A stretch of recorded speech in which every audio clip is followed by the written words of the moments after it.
مدارس نے جہاں سے ظلم کا سایہ مٹایا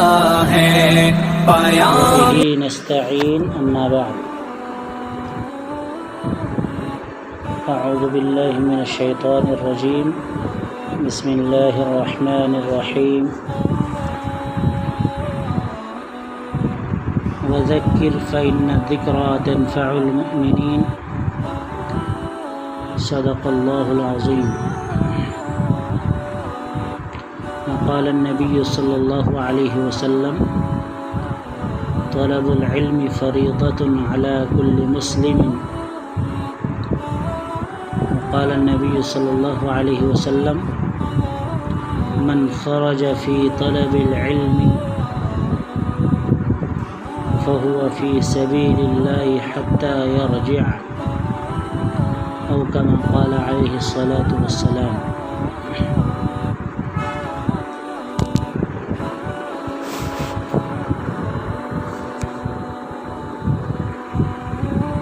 عزیز طالبات،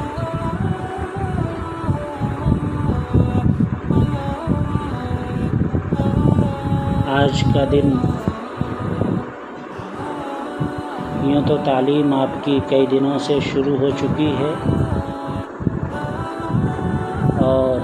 کئی کتابوں کے اسباق بھی شروع ہو چکے ہیں، لیکن خصوصاً عربی دوم میں جو بچیاں ہیں ان کی کتابیں چونکہ ابھی کل ہی آ پائی ہیں تو اس لیے اب مستقل ان کی پڑھائی گویا آج سے شروع ہو رہی ہے۔ تعلیمی سال کے آغاز کے موقع پر ہمیں چند باتوں کا خیال رکھنا بہت ضروری ہوتا ہے، اور تعلیمی ترقی اور علمی میدان میں آگے بڑھنے کے لیے کئی باتوں سے ہمیں بچنا ضروری رہتا ہے اور کئی باتوں کو عمل میں لانا ضروری ہوتا ہے۔ یعنی کچھ کام وہ ہوتے ہیں جو ہمیں کرنے ہیں اور کچھ کاموں کو کرنے سے ہمیں بچنا ہے۔ وہ کیا چیزیں ہیں؟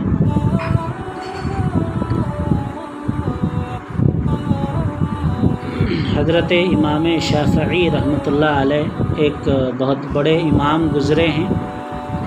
جن کا مسلک پوری دنیا میں چلتا ہے۔ جو لوگ ان کو مانتے ہیں وہ شافعی کہلاتے ہیں۔ امام شافعی رحمۃ اللہ علیہ جب پڑھ رہے تھے مکہ میں، امام شافعی رحمۃ اللہ علیہ کی تعلیم و تربیت چونکہ مکہ میں ہوئی ہے، تو مکہ مکرمہ میں جب وہ پڑھ رہے تھے تو انہوں نے اپنے اندر ایک کمزوری محسوس کی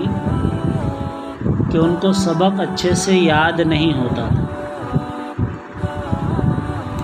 وہ کہتے تھے کہ میں نے اپنے استاد سے شکایت کی، ان کے استاد تھے شیخ وقی، تو وقی نام سے ان کے استاد تھے، بڑے عالم تھے۔ ان سے انہوں نے شکایت کی کہ میں جو کچھ پڑھتا ہوں مجھے یاد نہیں ہوتا، یعنی اپنے حافظے کے کمزوری کی شکایت کی کہ گویا میرا حافظہ مضبوط نہیں ہے، میرا ذہن مضبوط نہیں ہے، تیز نہیں ہے، تو اس کا کچھ حل بتائیں، کچھ مجھے نصیحت کریں جس سے میرا حافظہ تیز ہو جائے،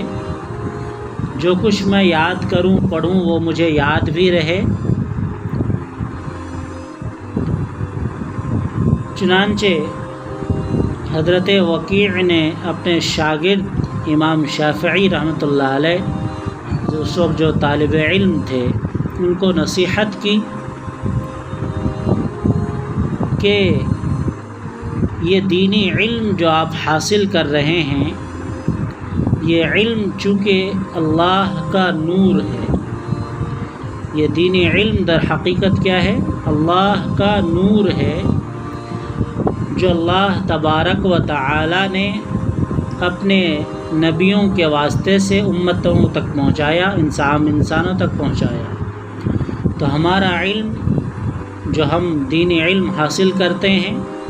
یہ اللہ تعالیٰ نے ہمارے نبی جناب محمد الرسول اللہ صلی اللہ تعالی علیہ وسلم تک پہنچایا۔ پھر ہمارے نبی صلی اللہ علیہ وسلم نے اس علم کو اپنی امتوں کو سکھایا، صحابہ کرام کو اس کی تعلیم دی، پھر واسطہ در واسطہ وہی علم اور وہی اللہ کا نور ہم تک پہنچا، اور انشاءاللہ تا قیامت آنے والی نسلوں تک یہ علم یوں ہی اللہ کا یہ نور پہنچتا رہے گا۔ تو امام وکیع نے فرمایا اپنے شاگرد امام شافعی سے کہ بیٹا آپ جو علم پڑھتے ہیں وہ اللہ کا نور ہے، اور اللہ کا نور جو ہے کسی گنہگار کو نہیں دیا جا سکتا، یعنی اللہ کا یہ نور، یہ دینی علم ہر اس انسان کو نہیں مل سکتا جو گناہوں میں ملوث ہو، یعنی جس کا دن رات اللہ کی نافرمانیوں میں گزرے یا کسی طرح کے کوئی گناہ میں مبتلا وہ آدمی ہو، تو ایسا آدمی اللہ کے اس نور سے، اس دینی علم اور فیض سے محروم رہتا ہے۔ لہٰذا تمہارا حافظہ اگر کمزور ہے، ذہن کام نہیں کرتا، جو یاد کرتے ہو وہ بھول جاتے ہو، تو یہ کرو کہ دیکھو تم سے کوئی گناہ تو نہیں ہو رہا ہے، اگر کوئی گناہ تم سے ادنا سا بھی ہو رہا ہو تو اس کو چھوڑ دو، اس گناہ سے دور ہو جاؤ۔ اسی کو عربی اشعار کی شکل میں امام شافعی رحمۃ اللہ علیہ نے بیان کیا، شکوت الی وکیع سوء حفظی، کہ میں نے اپنے استاد وکیع سے اپنے حافظے کی کمزوری کی شکایت کی، فاوصانی الی ترک المعاصی، تو انہوں نے مجھے معصیت اور گناہ چھوڑنے کی وصیت کی، ہدایت کی۔ فإن العلم نور من الہی، کیونکہ یہ دینی علم اللہ کا نور ہے، ونور اللہ لا یعطی لعاصی، اور اللہ کا نور کسی گنہگار کو، کسی معصیت میں مبتلا شخص کو نہیں دیا جا سکتا۔ یہ واقعہ بتانے کا مقصد یہ ہے کہ آپ جس مقصد کے لیے یہاں حاضر ہوئے ہیں، آپ جس علم کو حاصل کرنے کے لیے یہاں آئے ہیں، وہ علم بہت عظیم ہے، وہ مقصد بہت بلند ہے، لیکن اس مقصد کو حاصل کرنے کے لیے، اس مقصد کو پانے کے لیے آپ کو اپنے آپ کو گناہوں سے بچانا ہوگا، ہر چھوٹے بڑے گناہ سے خود کو روکنا ہوگا۔ خصوصاً آج کے زمانے میں آپ کے ہاتھ میں جو یہ موبائل جو بہت بڑا فتنہ ہے، اگر ہم اس کا ایک مثبت استعمال کریں، بوقت ضرورت اور بقدر ضرورت صرف اس کا استعمال کریں،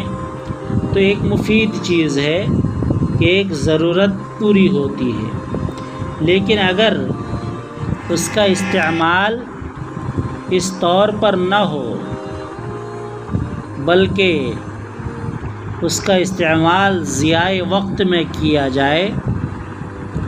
یا اس کا استعمال کسی طرح کچھ ایسے کام میں کیا جائے جو غیر مناسب ہو، جس کی شریعت اجازت نہ دیتی ہو، تو ظاہر ہے کہ ایسے کام میں اس کا استعمال آپ کے لیے دنیاوی اعتبار سے بھی نقصان دہ ہے، اور اخروی اعتبار سے بھی وہ نقصان دہ ہے۔ اسی لیے اس کے استعمال میں حد درجہ احتیاط کی ضرورت ہے۔ بے جا وقت اس میں صرف کرنا آپ کے حصول علم میں رکاوٹ کا سبب ہو سکتا ہے۔ تو ایک بات تو یہ ہے کہ گناہوں سے اپنے آپ کو بچانا ہے، اور گناہوں کا ایک ذریعہ موبائل بھی ہے، اس لیے خود کو موبائل کے وبال سے، اس وبا سے بچانا ہے۔ دوسری چیز یہ ہے کہ فرائض کی پابندی کرنی ہے۔ فرائض کی پابندی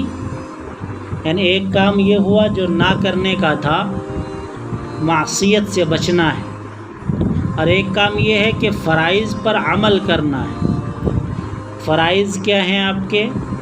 جیسے 5 وقتہ نماز جو کہ آپ پر فرض ہے، یہ نماز میں کسی طرح کی کوتاہی نہیں ہونی چاہیے۔ بحیثیت مسلمان یوں تو ہر مسلمان پر نماز فرض ہے، ہر بالغ مرد عورت پر نماز فرض ہے، لیکن خصوصاً جب آپ کا رشتہ دین سے جڑ جائے، دینی تعلیم سے جڑ جائے اور آپ عالمہ بننے جا رہے ہوں، تو آپ پر آپ کے گھر والوں کی نگاہیں ٹکی رہتی ہیں۔ وہ آپ کے نقل و حرکتوں کو دیکھتے ہیں، جس سے وہ آپ کا معیار متعین کرتے ہیں کہ آپ نے دین سے کتنا سیکھا یا دین سے آپ کی دلچسپی کتنی ہے۔ تو وہ آپ کی نماز سے، آپ کی نماز کی پابندی سے، آپ کے مدرسے میں پڑھنے کے اور اس کی افادیت اور اس کی اہمیت اور اس کی فضیلت وغیرہ ان تمام چیزوں کا وہ اندازہ لگا لیتے ہیں۔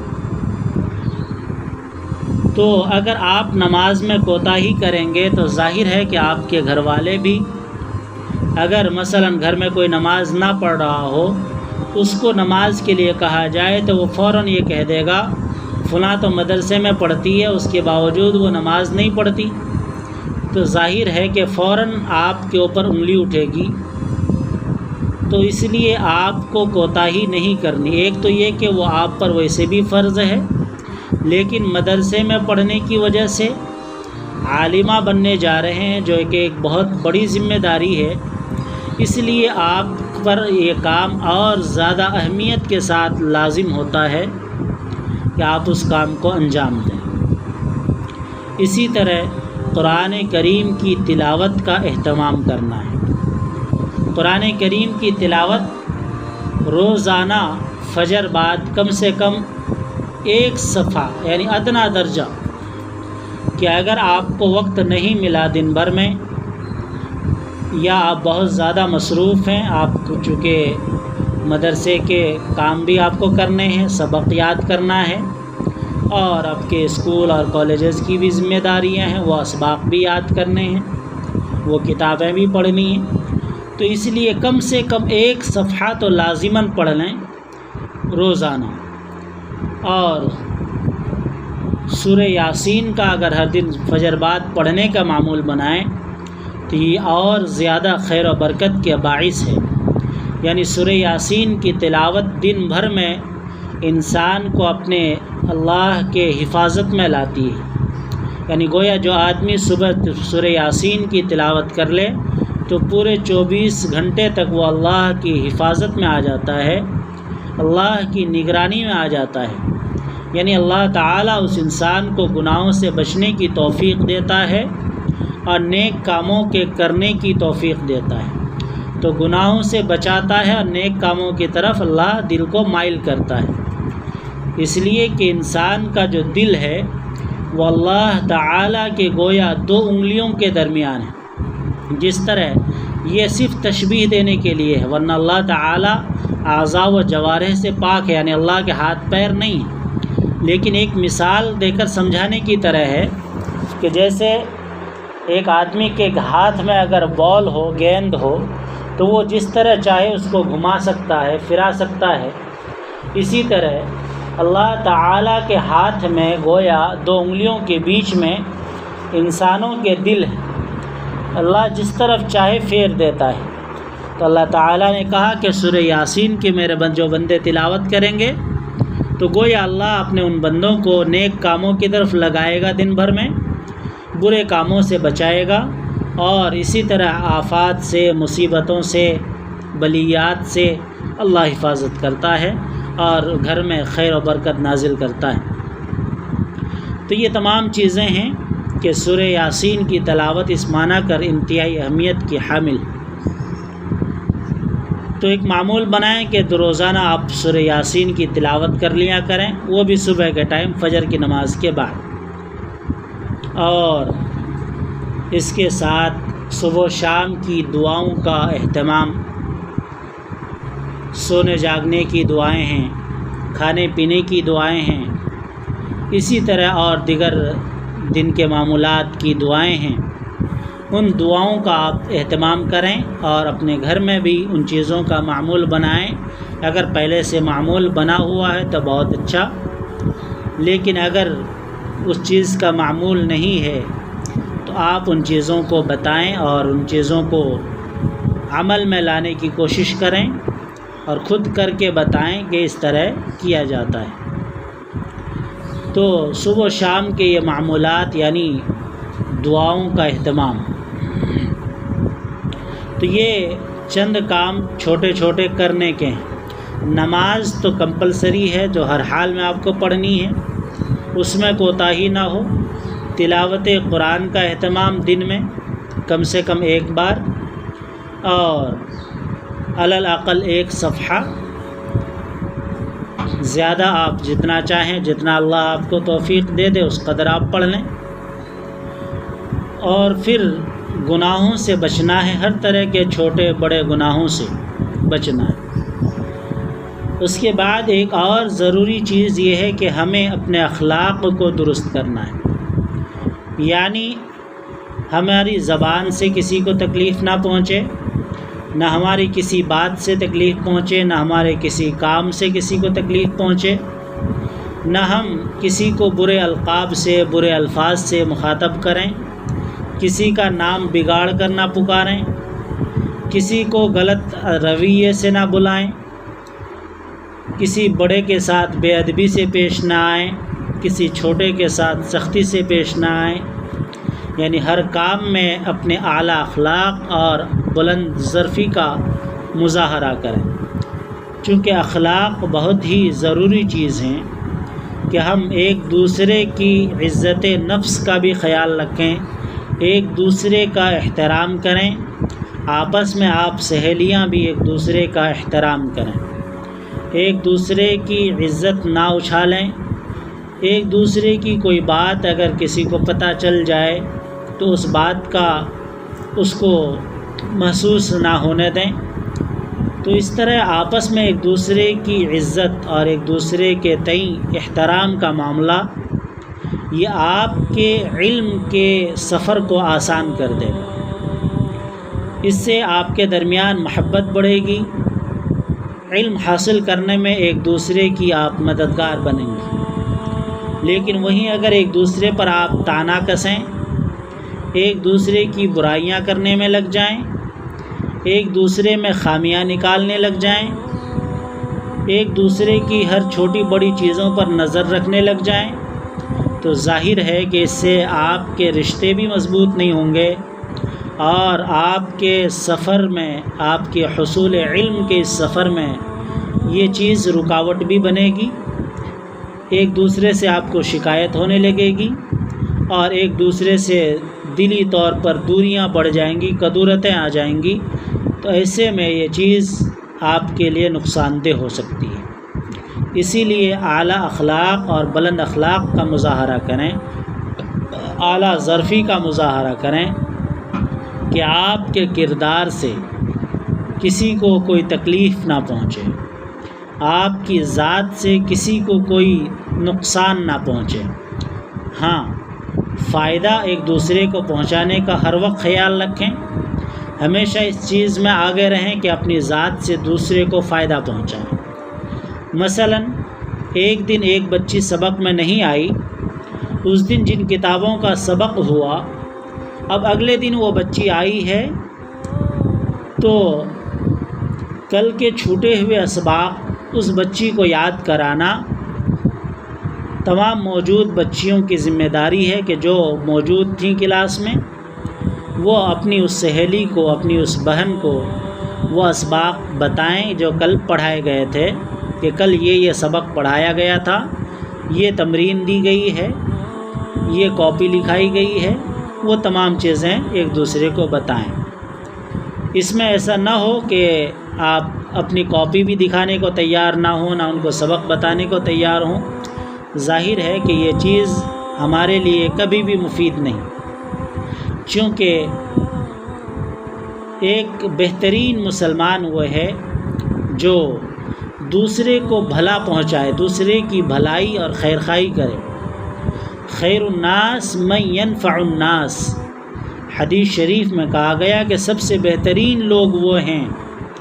جن سے لوگوں کو فائدہ پہنچے اور جو لوگوں کو فائدہ پہنچائے۔ تو لوگوں کو فائدہ پہنچائیں گے تو ایک عام آدمی کو فائدہ پہنچانے کے لیے اتنی بڑی بات کہی گئی، تو آپ تو کلاس میں ایک دوسرے کی سہیلی ہیں، ایک دوسرے کی بہن ہیں، تو آپ آپس میں ایک دوسرے کا کس قدر خیال رکھنا چاہیے آپ کو۔ اس موقع پر آپ لوگوں میں کئی موقع پر اس طرح کی شکایتیں آتی ہیں کہ مثلا کسی کا کوئی سبق چھوٹ گیا تو اس کو کاپی نہیں دی جاتی یا اس کی رہنمائی صحیح طور پر نہیں کی جاتی ہے، تو یہ بات آپ کے لیے مناسب نہیں ہے، یہ ہمارے بلند اخلاق کے خلاف ہے۔ تو ہمارا اخلاق ایسا ہونا چاہیے کہ ہماری ذات سے سامنے والے کو تکلیف نہ پہنچے یا اس کو فائدہ پہنچانے سے ہم کبھی پیچھے نہ ہٹیں۔ تو اس چیز میں آپ آگے بڑھیں اور ایک دوسرے کو نفع پہنچانے کا بھرپور خیال رکھیں۔ سبق ہر ایک کو برابر یاد نہیں ہوتا، ہر ایک کا ذہن ایک جیسا نہیں ہوتا۔ پڑھنے میں بعض بچیاں ایسی ہوتی ہیں جو بہت جلد سبق یاد کر لیتی ہیں، اور بعض بچیاں تھوڑی کمزور ہوتی ہیں جو دیر سے یاد کرتی ہیں۔ میں نے یہ بات پچھلے سال بھی، جو سب بچیاں پچھلے سال کی ہیں وہ جانتی ہیں کہ میں بارہا یہ کہتا ہوں کہ بیٹا کامیابی اس کے پیچھے نہیں بھاگتی ہے جس کا ذہن بہت تیز ہوتا ہے، بلکہ کامیابی اس کو ملتی ہے جو محنت کرتا ہے۔ تو ذہن تیز ہونے سے صرف کامیابی نہیں مل جاتی ہے، اور ناکامی اس کو نہیں ملتی ہے جس کا ذہن کمزور ہے۔ تو کامیابی اور ناکامی کا جو معیار ہے وہ ذہن کا تیز ہونا اور کند ہونا نہیں ہے کہ کون کند ذہن ہے اور کون تیز دماغ ہے، بلکہ کامیابی ہر اس آدمی کو ملتی ہے جو محنت کرنا جانتا ہے، جس کے اندر آگے بڑھنے کا جذبہ ہے، محنت کرنے کا شوق ہے، لگن ہے۔ تو محنت کرنے سے ہر آدمی کامیاب ہوتا ہے، چاہے اس کا ذہن تیز ہو یا اس کا دماغ تھوڑا کمزور ہو کہ چیزوں کو وہ جلدی یاد نہ کر پائے، بلکہ اس کو زیادہ ٹائم لگتا ہو۔ تو اس بات سے بالکل نہ گھبرائیں کہ کسی کا ذہن تھوڑا کمزور ہے، کسی کا زیادہ تیز ہے۔ کامیابی ہر اس آدمی کو ملے گی، ہر اس طالبہ کو ملے گی جو محنت کرے گی، جو اچھے سے آگے بڑھنا چاہے گی، جو ہمت اور حوصلہ کبھی نہ ہارے گی۔ تو اپنے حوصلے کو بلند رکھیے۔ تو اپنے حوصلے کو بلند رکھنے کا مطلب یہ ہے کہ آپ اپنے سبق میں، آپ اپنے مفوضہ کام میں، جو کام آپ کو دیے جائیں سبق کے تعلق سے، جو تمرینیں آپ کو دی جائیں، وہ اس طور پر حل کریں کہ آپ اولاً خود سے اس کو حل کرنے کی کوشش کریں کہ ایک دوسرے کا سہارا کم لینا پڑے، لیکن اگر ضرورت پڑے تو ایک دوسرے کا سہارا ایسے لیں کہ کتاب سے پہلے پوچھ لیں کہ اس کا کیا مطلب ہے۔ یعنی ایسا نہ ہو کہ دوسرے نے تمرین لکھ لی ہے، وہ تمرین دیکھ کر آپ نقل کر رہے ہیں، ایسا نہیں ہونا چاہیے۔ من وعن دیکھ کر کسی کی تمرین نہیں نقل کرنی ہے، کوئی سبق یاد نہیں ہے تو اس کو پہلے دوسرے سے پوچھ لیا جائے کہ اس کا معنی کیا ہے، اس کا مطلب کیا ہے، پھر اس کو یاد کر کے اپنے یادداشت سے کاپی میں اس کو لکھنے کی کوشش کی جائے۔ تو یہ پڑھائی کے تعلق سے انتہائی ضروری ہے کہ ہمارے اندر خود جذبہ ہو، شوق ہو، محنت ہو کہ ہم اپنی محنت سے آگے بڑھیں۔ اور ایک بات جو اور بھی بہت ہی زیادہ ضروری ہے وہ یہ کہ ادب، ہر چیز کا ادب، درسگاہ کا ادب، تپائیوں کا ادب، کتابوں کا ادب، قلم کاپی کا ادب اور اساتذہ کا ادب، مدرسے کا ادب، مدرسے کی چیزوں کے ساتھ ادب کا برتاؤ، یہ ادب انسان کو انسان بناتا ہے۔ ادب ہی سے انسان اور غیر انسان کا فرق ہوتا ہے۔ تو یہ ادب ایک اچھا انسان بتاتا ہے کہ یہ انسان بہت زیادہ با ادب ہے، یعنی بہت اچھا انسان۔ تو ہر چیز کا ادب کرنا ہے۔ اب ہر چیز کا ادب کا کیا معنی؟ مثلا کتاب کا ادب کیا ہے؟ کتاب کا ادب یہ ہے کہ کتاب کو احترام کے ساتھ لایا جائے، ایسا نہیں کہ بیگ اٹھایا اور پٹک دیا،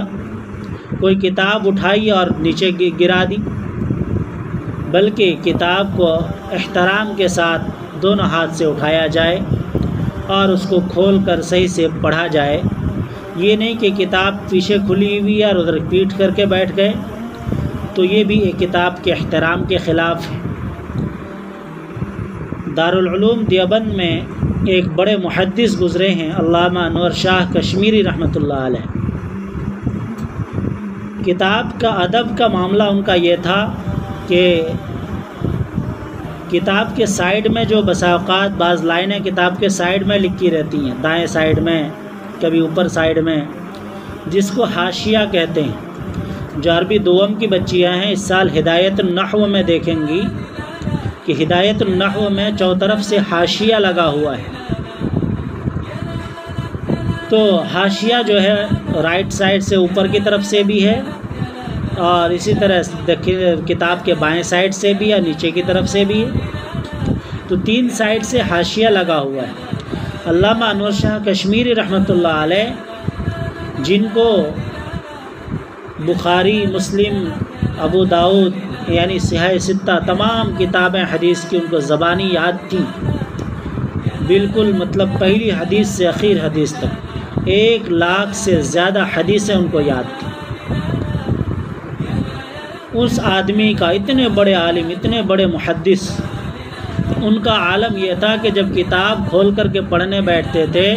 تو حاشیہ پڑھنے کے لیے ادھر اٹھ کر کے جا کے بیٹھتے تھے کتاب کے سامنے۔ کتاب کو اپنی طرف نہیں گھماتے تھے کہ کتاب کو ادھر سے گھما کے لیفٹ سے گھما کے رائٹ کی طرف کر لیں، رائٹ سے گھما کے لیفٹ کی طرف کر لیں، یعنی جدھر کا حاشیہ ہے کتاب کو گھما کے ادھر نہیں کرتے تھے، بلکہ خود اٹھ کر کے حاشیے کے اس سائڈ جا کر کے بیٹھتے تھے، پھر سیدھی طرف سے اس کو پڑھتے تھے۔ تو معلوم ہوا کہ کتاب کا ادب انسان کو علم نافع عطا کرتا ہے۔ تو علم نافع حاصل کرنے کے لیے گویا ضروری ہے کہ کتاب کا بھی ادب ملحوظ رکھا جائے۔ درسگاہ کا ادب کیا ہے کہ درسگاہ میں آ کر شرافت کے ساتھ بیٹھا جائے، درسگاہ میں موجود چیزوں کو نقصان نہ پہنچایا جائے، مدرسے کی کارپیٹ اور تپائیاں، بینچز وغیرہ کو نقصان نہ پہنچایا جائے، اس کو نوچا نہ جائے، تپائیوں پر لکھا نہ جائے۔ بعض بچیاں بینچز پر لکھ دیتی ہیں اور جس سے بینچز اتنی خراب لگتی ہیں دیکھنے میں کہ انتہائی بدنما اور بد شکل ہو جاتی، تو اس لیے تپائیوں پر لکھنے سے احتراز کریں اور اس کے ساتھ ادب کا معاملہ کریں کہ کتاب رکھ کر صرف اس کو پڑھنے کے لیے استعمال کریں۔ اور اسی طرح قلم، کاپی وغیرہ ان چیزوں کا بھی احترام ضروری ہے، ادب ضروری ہے۔ اساتذہ کا ادب کہ اساتذہ کے ساتھ اونچی آواز میں بات نہیں کرنی ہے، اگر کسی بات پر تنبیہ کر دے تو ناراض نہیں ہونا ہے، بلکہ جس غلطی پر تنبیہ کی جائے، متنبہ کیا جائے، ڈانٹا جائے، اس غلطی کو سدھارنے کی کوشش کرنی ہے، اس کمی کو دور کرنے کی کوشش کرنی ہے،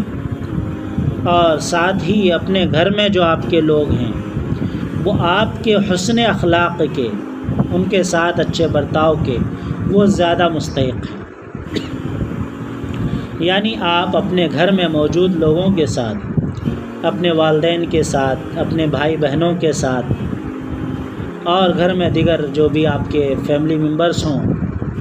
ان تمام کے ساتھ احترام کا معاملہ کریں، کسی کے ساتھ اونچی آواز میں بات نہ کریں۔ اگر کسی کی کوئی بات تلخ لگ جائے، بری لگ جائے، کوئی بات ایسی ہو جائے کہ جس سے آپ کو تکلیف پہنچی ہو، آپ کا دل دکھا ہو، تو آپ کا ظرف اتنا وسیع ہونا چاہیے کہ آپ اس تلخی کو معاف کر دیں، اس کو ہائی لائٹ کر کے یا اس پر واویلا مچا کے اس معاملے کو اور سنگین نہ کریں، بلکہ کوئی ایسی بات ہو جائے تو اس کو اور دبا کر کے کمزور کیا جائے، اس کو بھلایا جائے۔ تو اچھے اخلاق سیکھنا آپ کی ذمہ داری ہے کہ آپ دوسروں کے ساتھ احترام کا معاملہ کریں، حسن سلوک کا معاملہ کریں، رواداری کا معاملہ کریں، ان کے ساتھ اچھے سے رہیں اور اچھا برتاؤ کریں۔ اسی طرح یہ جو چند کام آپ کو بتائے گئے، نمازوں کی پابندی، فرائض کا یعنی اہتمام، اور گناہوں سے اجتناب، یہ دو بنیادی باتیں تھیں۔ اس کے ساتھ یہ اخلاق اور ادب کہ آپ کا اخلاق بلند ہو اور آپ ہر چیز میں با ادب ہوں۔ اسی لیے کہتے ہیں با ادب با نصیب، بے ادب بے نصیب، یعنی با ادب انسان ہمیشہ بامراد ہوتا ہے، وہ ہمیشہ اپنے کام میں کامیاب ہوتا ہے، اور جو بے ادب آدمی ہوتا ہے، ظاہر ہے کہ کسی آدمی کو اس کی ضرورت ہو تو وہ اس کی بات نہیں سنے گا، اس لیے کہ اس کو پتہ ہے کہ یہ بے ادب آدمی ہے، اس کی بات کیا سننی۔ تو بے ادب بے نصیب یعنی وہ اپنی ضرورتوں کی تکمیل کے لیے گویا مارا پھرتا ہے، اس کی بات کو کوئی اہمیت نہیں دے گا، نہ ہی اس کی ضرورت میں کوئی ہاتھ بڑھائے گا۔ تو ایک آدمی جو با ادب ہوتا ہے، ضرورت کے وقت، مصیبت کے وقت لوگ اس کے ساتھ کھڑے ہوتے ہیں کہ یہ آدمی اچھا ہے، اس کا ساتھ دینا چاہیے۔ لیکن اگر آدمی اچھا نہ ہو، اس کا اخلاق اچھا نہ ہو، کردار اور کیریکٹر اچھا نہ ہو، تو ظاہر ہے کہ لوگ ایسے آدمی کو اپنے ساتھ رکھنا معیوب سمجھتے ہیں، اور مصیبت کے وقت ایسے لوگوں کی نہ مدد کی جاتی ہے۔ تو اس لیے اپنے اخلاق کو بلند کیجیے، اپنے کردار کو بلند کیجیے، اپنے کیریکٹر اور عزت نفس کی حفاظت کیجیے، اس طور پر کہ آپ بامہذب، اور اس طور پر آپ آگے بڑھیں کہ آپ ایک ایسی عالمہ بن کر کے نکلیں کہ جو اس امت میں خیر کے کام کو آگے بڑھا سکیں، جو اس دینی علم کو آگے بڑھا سکیں، جو اس مقصد کو لے کر کے آگے چلیں کہ یہ علم ہمیں پڑھ کر کے دوسروں تک پہنچانا ہے، ہماری آنے والی نسلوں تک اس علم کو پہنچانا ہے، اپنے دین کے کام کو لے کر ہمیں زندگی بھر آگے چلنا ہے، اور اپنی نسلوں تک یہ امانت ہمیں پہنچانی ہے۔ تو ظاہر ہے کہ اگر آپ اپنی نسلوں تک یہ امانت پہنچانا چاہتے ہیں اور اللہ کے یہاں اس کا بڑا اجر پانا چاہتے ہیں، تو آپ کو اس کے لیے بڑی محنت کرنی ہوگی، بڑی قربانیاں دینی ہوں گی، قربانیاں اپنی خواہشات کی، اپنی ضرورتوں کی، اپنی تفریح اور دیگر مشاغل کی، کہ جو وقت آپ ادھر ادھر دیگر کاموں میں، تفریحی کاموں میں گزار دیا کرتے تھے، اور دنوں میں اب آپ کی پڑھائی شروع ہو چکی ہے، تو آپ ان تمام لغویات سے ان تمام تفریحی کاموں سے آپ اپنے آپ کو آزاد کریں اور صرف پڑھنے پر فوکس کریں، پڑھنے میں لگیں اور اسباق یاد کرنے میں لگیں، اور یہ ذہن بنا کے چلیں کہ آپ کو ایک بہترین عالمہ بننا ہے اور بہت ہی اچھی داعیہ اور دین کے پیغام کو آگے پہنچانے والی بننا ہے۔ تو اس مقصد کے ساتھ جب آپ آگے بڑھیں گے تو اللہ کی طرف سے نصرت اور مدد آپ کے ساتھ ہوگی، اللہ کی طرف سے آپ کو اس کام میں ہر وقت مدد ملے گی۔ تو آپ اس مقصد کو لے کر کے آگے بڑھیں اور اس نیت سے آگے بڑھیں کہ یہ دین کا علم جو ہم حاصل کر رہے ہیں اس کو بہت ہی اچھے ڈھنگ سے سلیقے سے حاصل کرنا ہے کہ ہم دوسروں کے لیے نمونہ بن جائیں،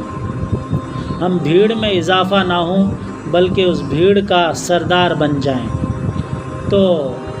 اس کام کے لیے آپ کے ارادے مضبوط ہونا چاہیے، اپنے اساتذہ کے باتوں کو اہمیت سے سننا چاہیے